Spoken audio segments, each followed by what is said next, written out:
O choro pode durar uma noite, mas a alegria vem pela manhã.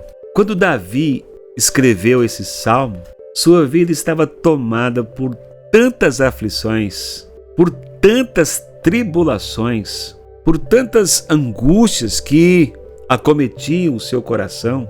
Todavia, Davi coloca a sua fé na soberania de Deus.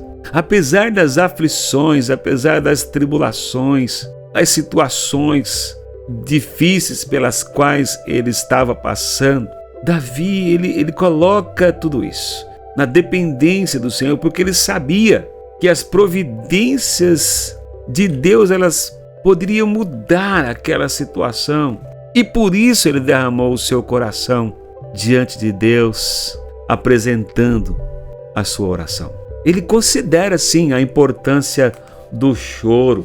Ele considera, diante das adversidades, das complexidades que envolvem a nossa vida, o choro é uma expressão.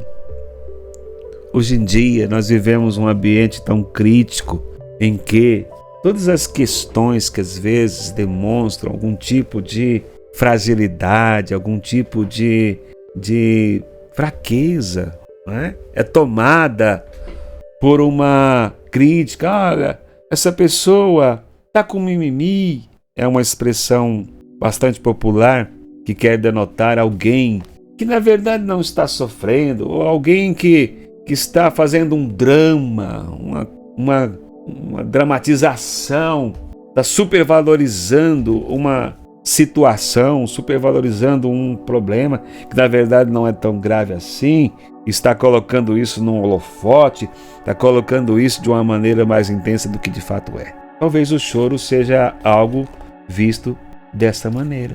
Talvez o choro seja sempre visto em toda e qualquer situação como um sinal de fragilidade, como um sinal de incompetência, como um sinal de alguém muito frágil, que não sabe enfrentar as lutas, que não tem a capacidade do enfrentamento, que vive então por essa condição chorando. Mas o choro, queridos, é algo que acompanha a nossa vida. Quando nós somos crianças, bebês sobretudo, choramos. Choramos quando estamos com fome, choramos quando estamos sentindo dor, choramos quando não estamos sentindo nada e queremos atenção. O bebezinho chora. E muitas vezes nós vamos crescendo, vamos esquecendo do choro, vamos reprimindo os nossos sofrimentos, vamos nos tornando muitas vezes pessoas insensíveis, desaprendemos a chorar. Eu não estou aqui defendendo o choro pelo choro, porque de fato há algumas situações em que o choro não é pertinente. Mas muitas vezes nós vamos represando os nossos sofrimentos e vamos nos tornando pessoas insensíveis, vamos nos tornando pessoas assim que não sente ou que procura refrear todo tipo de sofrimento. Não, eu posso fazer, eu posso enfrentar, eu posso. Quando na verdade os problemas, alguns deles, sugerem realmente que você chore. Muitos dos problemas que eu e você enfrentamos, sabe o que é mais pertinente? É o choro. É o choro. E Davi percebeu isso, que o problema no qual ele estava enfrentando exigia que ele colocasse diante de Deus toda a sua aflição, toda a sua pequenez, toda a sua incapacidade de a partir dele próprio fazer frente àquela situação que ele estava passando. Eu quero incentivar você a agir como Davi. Não desconsidere o choro. Se você está num processo de sofrimento, chore. A palavra de Deus diz que há tempo para todo propósito. Há tempo de sorrir e há tempo de chorar. Sim, nós não podemos permanecer de maneira indefinida no choro, entendo isso. Não podemos chorar sem sentido, mas há tempo de chorar. E talvez você esteja vivendo esse tempo do choro, então chore. Mas faça como Davi. Faça como Davi. Coloque a situação ou o seu choro diante do Senhor. Abra o seu coração. Coloque o seu sofrer, Coloque o seu choro em dia. É possível que está tudo represado dentro de você.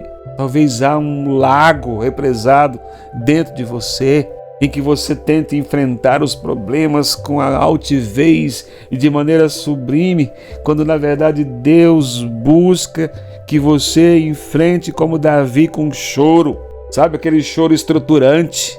É aquele choro de quem diz: Senhor, eu preciso do Senhor agindo na minha vida. É isso que Davi fez. Coloque o seu choro em dia diante de Deus. Deus quer ter um relacionamento verdadeiro com você.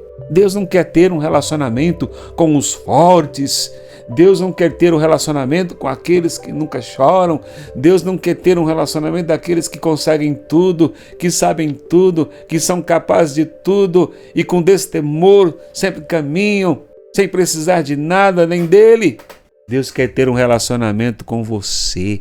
Deus quer ter um relacionamento com o seu choro, ou seja, com a sua dependência dele.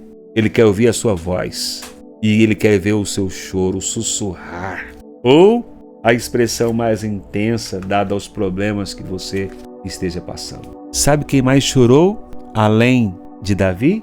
Jesus. Jesus chorou, diz a tua palavra. Ela não diz muito acerca disso, ela não desenvolve muito acerca desse tema, mas o suficiente para saber que o choro diante de Deus é um instrumento real. Jesus chorou. Que você possa, nesta ocasião, apresentar toda a complexidade do seu viver, toda a complexidade que você enfrenta hoje diante de Deus. Faça isso. Você pode fazer isso sem lágrimas. Você pode fazer isso sem choro. Mas se a ocasião lhe sugere isso, apresente isso diante de Deus, inclusive com lágrimas. A palavra de Deus diz em Apocalipse, no capítulo 4, que haverá um dia em que o Senhor vai enxugar dos nossos olhos toda lágrima, quando as primeiras coisas passarem, diz o texto. O Senhor vai enxugar dos nossos olhos toda a lágrima, porque a dor não existe mais, porque a morte não existe mais, porque as primeiras coisas passaram. Mas nós estamos vivendo essas primeiras coisas. E as primeiras coisas, ou seja, a realidade nossa aqui, ela é complexa. Apresentemos diante dele para que ele possa de fato desenvolver uma relação verdadeira conosco, transparente. Um relacionamento em que ele possa ver, porque você externa a sua fragilidade. Eu quero orar com você e assim encerrar esse momento. Pai querido e Deus bondoso, coloco diante do Senhor toda a complexidade que muitos que estão nos ouvindo nesse momento estão vivendo. Sei que muitos nesse momento, uma multidão de pessoas nesse momento, estão colocando diante do Senhor as suas lágrimas.